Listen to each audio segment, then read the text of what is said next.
asalaamaaleykum sama gars ñi tey le mardi 24 juin 2025 am contentement bu rëy dellusiwaat ak yéen ci lii nga xam ne moom mooy seen actualité géopolitique mondiale daanaka tey round up la ñu defal ndaxte développement yi bëri nañ trop ndaxte jamono ji nga xam ne maa ngi wax ak yéen njiitum réew mu Mali di Assimi Goïta mu ngi ci fii nga xam ne moom mooy capitalu fédération de Russie di Moscou ci daluwaayu njiitum réew moomu di Vladimir Poutine moo koy dalal te dina fa am ay bés yu bëree bëri fas yéene ñoŋal lépp li nga xam ne fay jëm ci coopération ak lii nga xam ne mooy relation bilatérale ci ñaari réew yi nga xam ne mooy fédération de Russie ak Mali.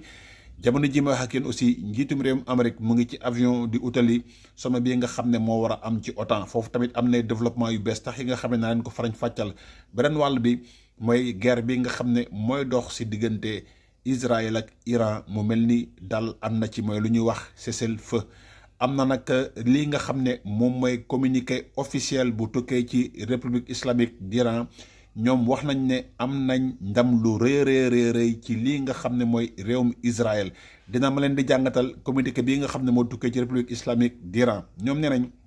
lii nga xam ne annonce ñoom wax nañ ne dëggal nañ cessez-le-feu bi nga xam ne njiitum réewum Amérique moo ko njëkk a xamal ci réseau social am bi nga xam ne mooy Truth Social ci la waxee ne Israël ak Iran waxtaan nañ dinañ wéer ngànnaay yi léegi nag. Le Conseil de sécurité nationale iranien a affirmé mardi avoir forcé Israël à cesser unilatéralement ses opérations. Conseil de sécurité bu réewum Iran moo ne ñoom ñoo woñ loxo Israël pour mu dakkal lii nga xam ne moom mooy opération militaire yu memal tout en se tenant en alerte et prêt à riposter à toute agression ñoom nag pare nañ pour tontuwaat lépp li nga xam ne xeetu agression la. communiqué bi nag nii la wax dafa ne le conseil estime que la république islamique a remporté une victoire sur l'état hébreu. nee na république islamique d'Iran am na ndam lu rëy ci lii nga xam ne moom mooy réewu yahudi mooy état hébreu c'est un cadeau divin mooy maanaam ab cadeau bi nga xam ne yàlla moo leen ko baax la une victoire et un triomphe qui a forcé l'ennemi à regretter maanaam ñoom am nañ ndam li nga xam ne ndam lu rëy la ba nga xam ne dafa tax ba noon bi rëccu song bi nga xam ne song na ko ba pare accepter lii nga xam ne moom mooy defetam ci la nga xam ne moom moo ko sàkkul boppam du ñoom ñoo ko sàkku mais noon bi di Israël moom moo sàkku cessez-le-feu de façon unilatérale maanaam ginnaaw ba mu gisee ne gis na defetam mu leer nañ ci la ne dafay sàkku wéer ngànnaay yi mooy maanaam dakkal lépp li nga xam ne ko doon defal léegi nag nee nañ son agression peut-on lire dans un document officiel lii mooy communiqué officiel bi nga xam ne jóge na ci république islamique d'Iran di wax ne ñoom am nañ ndam lu rëy ci lii nga xam ne mooy état hébreu ndaxte ñoom ñoo sàkku wéer ngànnaay yi ginnaaw bi nga xamee ne maanaam gis nañ ne seen defet ñu ngi doon xool seen defet muy leer nañ léegi nag lii di réewum Israël tamit wax na ne dina wéer ngànnaay yi waaye gis ngeen ne lii nga xam ne mooy cessez-le-feu bi ba mu tàmbalee violé nañ ko ca saa sax loolu tax na ba njiitum réewum Amérique mer ba fut di wax ne kii di Benjamin Netanyahu maanaam mu ngi mel ni ab dof di dóor rek te wax naa ko mu arrêté lii nga xam ne moom mooy song yi waaye dafa mel ni kàddu bi ni mel ne déggoon nañ ko ci diggante Vladimir Poutine ak Volodymyr Zelensky gannaaw bi nga xamee ne wax na ne cessez-le-feu dina am ci saa si maanaam Poutine ba muy raccroché ak moom téléphone ci la yónnee ay bomb yu diis lii nga xam ne mooy réewum Ukraine xaw ma ndax moom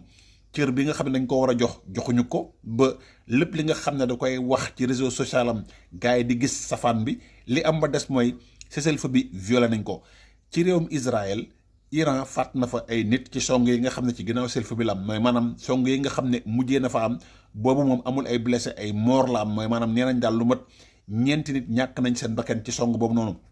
Iran yi tamit song na fii nga xam ne mooy Iran foofu tam wax nañ ne lu mat juróom-ñeenti nit ñàkk nañ seen bakkan prison bii nga xam ne mooy prison bi gën a siiw ci réewum Téhéran ci réewum Iran ñu koy wax prison Evin boobu toxal nañ prisonniers yi nga xam ne ñoo fa nekkoon ndaxte lii nga xam ne moom mooy ñi yore kaaraange réewum Iran wax nañ ne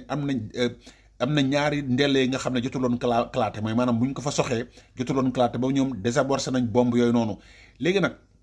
bilan bii nga xam ne moom mooy bilan réewum Israël ñoom nee nañ am nañ ndam mooy li leen taxoon jóg mooy maanaam fexe ba Iran du am lii nga xam ne moom mooy bombe atomique ñoom jàpp nañ nag ne atteindre nañ seeni objectif mooy maanaam lii nga xam ne moo leen taxoon jóg mooy maanaam fexe ba Iran doom bombe atomique loolu noonu atteindre nañ ko. Le gouvernement israélien annonce mardi matin avoir accepté la proposition américaine d'un cessez-le-feu avec Téhéran, affirmant avoir atteint tous ses objectifs de la guerre qu'il a déclenché le 13 juin mooy maanaam guerre bi nga xam ne guerre 13 jours la. lii di Benjamin Netanyahu wax na ne ñoom lépp li nga xam ne seeni objectif la woon fexe ba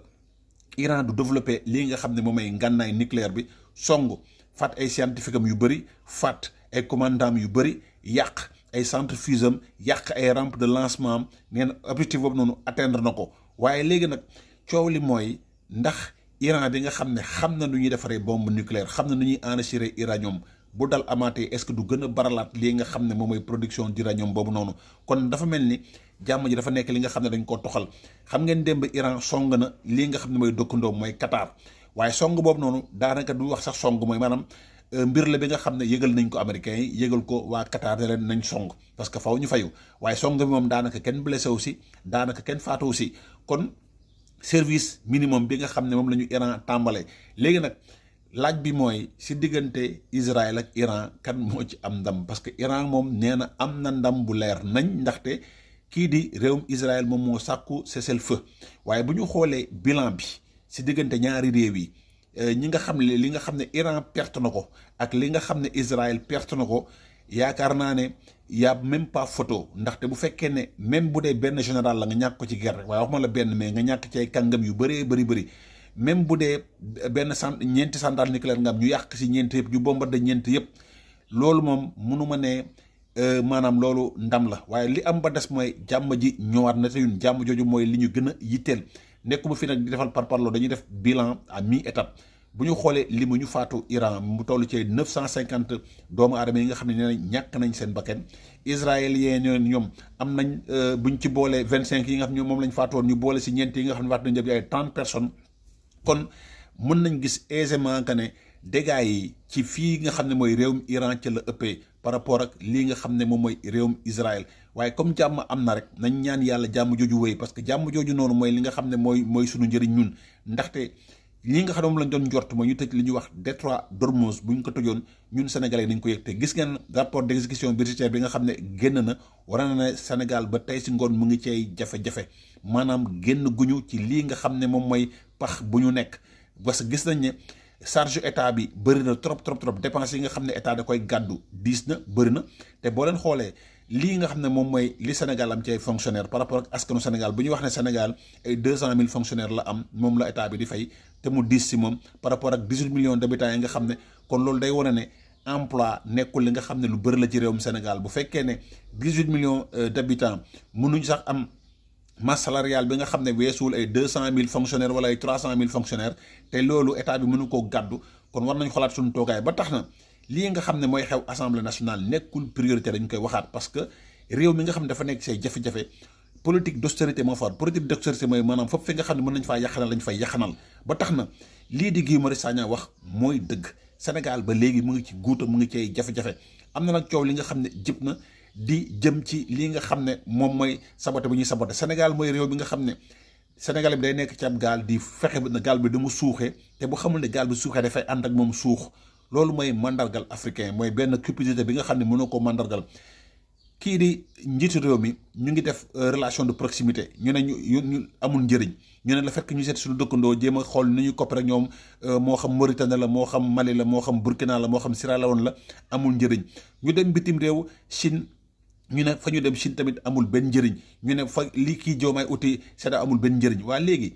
bu fekkee ne bu ñu jaaree Afrique ngeen ne Afrique yoru ko ñu dem Europe ñu ne Tambambalu la di wax naa wëndeelu Tambambalu kon Sénégal yi lu ñu bëgg xam ngeen ñaari mbir mooy mandargal nit ku ñuul mooy lu ñu wax l'esprit fataliste ak l'esprit défaitiste l'esprit fataliste mooy maanaam lépp lu ñëw rek nga ne ndogal yàlla la mooy maanaam lu am rek nga ne ndogal yàlla jéemoo def lenn pour maanaam jéem a jóge ci jafe-jafe yi nga xam ne dañ koy nekk da ngay teg rek ci kàllaama ndogal yàlla moom loolu ñuy wax fatalisme mooy maanaam accident am na est-ce que oto bi doon daw amoon na frein est-ce que amoon na kaaraange bi war pour daw loolu yëpp doo ko jéem a lijjanti yàlla moo faat point loolu la ñuy wax gën a bëgg lu yomb loolu la ñuy wax esprit fataliste deuxième esprit bi mooy esprit défaitiste mooy maanaam lu nit di jéem rek da nga ne day lajj lu nit jógee pour def rek nga ne day lajj du baax day du dem du sotti du mënul ne nasaraan si mën na ne la ñuy wax ñun mënul ne ku jóg di jéem ku jóg di def benn affaire rek nga ne du baax wala day yàqu wala du ci am ndam te ndam loolu noonu sa ndam la yow. yokkute boobu noonu sa yokkute la mais ñun africains yi mënuñu comprendre ba xam ne lépp li nga xam ne dañ koy def di ko jëmale sunu mbokk même bu fekkee ne politique lañ nekk sax la nga koy def maanaam yow sa bopp ngay yàqal mooy yow yàqaloo ki nga xam ne moo jiitu ki nga xam ne moo yor nguur gi mais réew mi nga xam ne ca nga bokk état bi nga xam ne ca nga bokk république bi nga xam ne ca nga bokk moom nga yàqal tey sénégalais yi bëri mënuñu fexe ba réfléchir ne fukki nit buy gas fukki nit du suul duñu mës a dem mooy maanaam àdduna bi dañuy gis développement yi di ko seen ñoom ñi def ay jéego yu am solo di jëm ca kanam ñun ñi gën a dellu ginnaaw tey ñu bëri ñu ngi yàkkamte kii nga xam ne mooy Sonko ak Diomaye lu ñuy jéem pour suqali réew mi ñoom yi lajj lañ leen yéene mooy maanaam lajj bi nekk li nga xam ne ndono la maanaam lii nga xam ne mooy ñaari ñuy màndargal wax naa leen ko fatalité ak lii nga xam ne mooy l'esprit défaitiste nag mooy ndam moom bokkul ci lépp li nga xam ne nga koy sumb lépp lay def daal jàpp nga ne du sotti wala day lajj lii la ñuy yéene gouvernement yi ñëw ci réewum Sénégal yëpp ma jógee foofu noonu nag ñëw ci sommet bi nga xam ne mooy am ci OTAN. L'OTAN pourrait évoluer en 2 piliers militaires autonomes maanaam fa nga xam ne ci lañ jëm soo moyul OTAN dina xàjjali ko door ñaari kuréel yi nga xam ne dañuy moom seen bopp parce que li ko waral mooy depuis le premier mandat du président américain Donald Trump l'OTAN a régulièrement sous le feu des critiques tonitruantes du milliardaire maanaam wax na ne gars yi dañoo war a ñongal lii nga xam ne moom mooy seen participation parce que bu njëkk ba réewum Amérique kott moom mooy participer di def lépp li nga xam ne moom moo ca war léegi nag léegi nag loolu moom mëntuñ koo supporter mu ne na gars yi yóbbu seen cotisation à 5% de seen PIB réew yu bëri d'accord nañ pour yóbbu seen budget à 5% moom mu ne léegi réewum Amérique comme yàgg naa taxaw bi nga xam ne kenn daawul cotiser ba doon cotiser moom mënul def à 5% daal pour ñeneen la. Après avoir menacé de quitter purement et simplement l'Alliance en 2018 il a récemment remis en cause des articles fondateurs de l'organisation mooy l'article 5 qui stipule qu'une attaque contre un membre de l'OTAN est une attaque contre tous les alliés xam ngeen OTAN benn mbir moo koy mandargal lu ñuy wax article 5 bi nga xam ne dañuy ne bu ñu laalee kenn ki nga xam ne dafa bokk ci kuréel gi réew yëpp la ñu laal mooy ñi ci bokk yëpp la ñu laal loolu mooy article 5 bi léegi nag ñu ne dans ce contexte certains experts jugent plausible une refonte de l'organisation en 2 piliers l'un américain et l'autre européen fa ñu jëm mooy OTAN bi nga xam ne OTAN américain lay doon ak OTAN bi nga xam ne OTAN européen yi lay doon léegi nag mais autonome mais toujours prêt à se défendre mutuellement en cas d'attaque. Le message des Américains est clair, on ne peut plus compter sur leur capacité conventionnelle. Le message bi nga xam ne moom la américain di yónnee boobu léegi mooy li nga xam ne mooy seeni capacité conventionnelle mooy moyen armé ba mu des nucléaire pour se défendre. L'Europe souligne Steve Bikoff, directeur du programme Europe dans le monde à l'Institut Egmont. Le problème est que l'Europe est à la traîne dans beaucoup de domaines comme le renseignement, le transport de troupes, le réseau de communication. maanaam Europe dafa tardé bu baax a baax jëm ci lépp li nga xam ne moom la ñuy wax renseignement transport tout mooy lu ñuy wax logistique de guerre mën a déplacer soldats rapidement mën a déplacer moyens rapidement loolu la ñuy wax logistique de guerre Europe da caa lajji bu baax ak lii nga xam ne mooy ñongal lu ñuy wax les réseaux de communication. L'expert croit donc vraiment à la pertinence d'un projet de défense européenne mais s'inscrit dans un autant les Européens ont besoin de mettre leurs moyens en commun pour réussir. léegi nag nee na lii nga xam ne mooy accord bi fa ñu jëm mooy un accord de principe trouvé par les 5 pays de l'OTAN sur le seuil de PIB mooy maanaam ñu yóbbu budget dépensier ba 5%. L'Alliance Atlantique pourra trouver toute sa capacité de dissuasion qu'à condition de se réorganiser en 2 piliers autonomes. Tous les plans, ce qui est loin d'être le cas actuellement, l'OTAN devra se composer en 2 paquets de forces militaires complètes, autonomes et interopérables en cas de besoin. L'article 5 restera évidemment d'application. maanaam jamono ji lii nga xam ne moom la espérer di wax ne dañoo war a xàjjale comme que américains ñoom wax nañ ne mënatuñu défendre lii nga xam ne moom mooy Europe ñoom am nañ yeneen i priorité ci lépp li nga xam ne européen dañ ko soxla dañ ko war a matalal seen bopp mooy lépp lu jëm ci wàllum logistique de guerre mooy transport de troupes renseignement communication loolu yëpp ñu ñongalal ko ba nga xam ne daal dina tax ba ñoom ñu mën a am seen dépendance. Léegi nag la question du parapluie nucléaire européen actuellement assuré par les États-Unis hormis la France et les Royaumes-Unis et doté de puissances reste quant à elle une inconnue de taille. léegi xam ngeen européens yi daanaka li ñu gën a soxla du sax defar ngànnaay parce que mën nañ ko mais li nga xam ne moom mooy parapluie nucléaire bi xam ngeen ne Emmanuel Macron proposé woon na ne France mën na attirer la protection nucléaire de ses alliés européens à condition que les pays protégés mettent la main au portefeuille. Emmanuel Macron moom moo njëkkoon yëkkati kàddu parapluie nucléaire bi ci li nga xam ne France am na ko ci dissuasion nucléaire waaye boobu day fekk réew yi nga xam ne dañoo bëgg ñu aar leen ñu làmb seen gafa réew mooy maanaam ñu fay France pour ñu mun leen gaaral lii nga xam ne mooy parapluie nucléaire boobu noonu. Un projet encore très théorique selon Steve Bikoff. Il relève de consacrer ses dépenses de dépenses conventionnelles. La dissuasion nucléaire ne sert à rien si on n'a aucun moyen de défense à l'échelon inférieur. Dissuasion nucléaire bi nga xam ne moom la France di proposer mënul nekk li nga xam ne luy antu la bu fekkee ne lii nga xam ne moom mooy défense territoire bi yëpp dafa nekk li nga xam ne lu néew a néew la. kon tey sommet bii nga xam ne ci lañ jëm wax naa leen ne sommet bi modifié nañ ko ba nga xam ne dañ koo tënk bu baax a baax pour bañ njiitum réew Amérique def comme ni mu defoon sommet G7 ñëw rek ne gars yi maa ngi ñibbi bàyyi leen foofu noonu parce que moom lu ko neex lay def lu ko saf lay def ci wàllum actualité géopolitique mondiale. Le chef de l'armée britannique aborde de sérieux défis de l'OTAN et prévient d'une menace bien réelle de la Russie. lii nga xam ne mooy anglais ñoom jàpp nañ ne menace bi nga xam ne mooy menace bi gën a rëy wax naa leen koy yoon ñoom fédération de Russie la. xam ngeen démb Volodymyr Zelensky nee na dina ñëw ci sommet bi waaye bi yoon dañ ko caa utal prox ndoll bu bañ pour bañ a gêner kii nga xam ne moom mooy njiitum réewum Amérique bi nga xam ne daanaka lépp la gàntal jëm ci ndimbal bi nga xam ne mu ngi ko koy jox. léegi nag dafa am benn mbir bi nga xam ne lu tax lii di réewum ni ñu koy waxatee Russie maanaam participé wul ci opération bi nga xam ne mu ngi am ci diggante Israël ak Iran. li ko waral nag lu simple la. xam ngeen lii di fédération de Russie le forum économique international de Saint-Pétersbourg russe a souligné que près de 2 millions de personnes originaires de l'ex-Union soviétique vivent actuellement en Israël. xam ngeen lan moo waral lan moo tax Vladimir Poutine dugalul loxoom ci réew mi nga xam ne réewum Iran la mu nekk allié jox ko ay drone Shahid. am na 2 millions Russes yi nga xam ne dañuy dund ci fii nga xam ne moom mooy état d'Israël. Le Forum économique international de Saint-Pétersbourg, le dirigeant russe a souligné que près de 2 millions de personnes originaires de l'ex-Union soviétique et de la Russie vivent actuellement en Israël, selon l'État hébreu, et aujourd'hui presque un pays russophone, ce qui influence nécessairement la politique étrangère de Moscou dans cette région. maanaam li tax ba Vladimir Poutine di tendee fal parce que am na 2 millions Russes yi nga xam ne dañoo tànn dundu Israël loolu nag moo bokk ci la nga xam ne dafay influencer politiku Donald Trump jëm ci Israël parce que même bu fekkee ne Iran alliéem la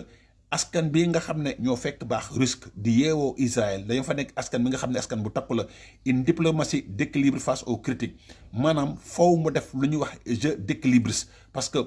buggul wan ne kii di Iran bi nga xam ne bëccal na ko guddil na ko naajal na ko defal na ko lépp wan na ko ne amul taxawaay waaye aussi buggul ñii nga xam ne ñooy askanam fekk baax foofu noonu te xam naa ne ci askan yi nga xam ne comme nee nañ yow di ñoom ay borom teranga lañ sûrement nekk nañ ay nit yi nga xam ne yor nañ ay banque wala ay finance wala ay mbir yi nga xam ne mun na ko jëriñ. Face aux accusations remettant en question la loyauté russe envers ses alliés traditionnels, Poutine a qualifié ses détracteurs de provocateurs.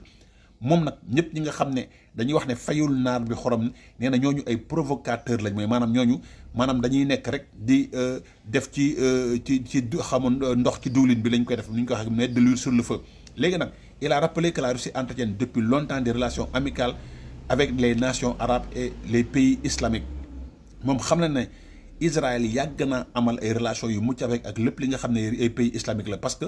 ci fédération de Russie 15% yi de la population russe est musulmane maanaam ci biir fédération de Russie 15% askanu fédération de Russie ay jullit lañ. Le président a également mentionné le statut d'observateur de la Russie au sein de l'organisation de la coopération islamique moom ci fii nga xam ne mooy organisation de la coopération islamique ñoom dañ fa am poste yëddukat mooy lu ñuy wax poste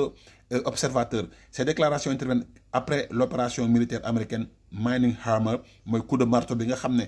amal nañ ko ci fii nga xam ne mooy pooru Fordo yi. Tentative de médiation rejetée en réponse à ces bombardements. L'Iran a lancé plusieurs missiles contre Israël. Le ministre iranien des Affaires étrangères Abbas Araghchi a déclaré que son pays ne reviendrait pas aux négociations diplomatiques avant d'avoir riposté, accusant Washington et Tel Aviv d'avoir sabordé les pourparlers. lii mooy la nga xam ne moom moo tukkee ci maanaam ñi nga kàddu yi nga xam ne di nga ko doon wax ci critiques yi nga xam ne wax nañ ko ci njiitum réewum fédération de Russie mu jot ko te mu dëggal ne critiques yi wax dëgg neex yàlla nee nañ loolu ay provocateur la parce que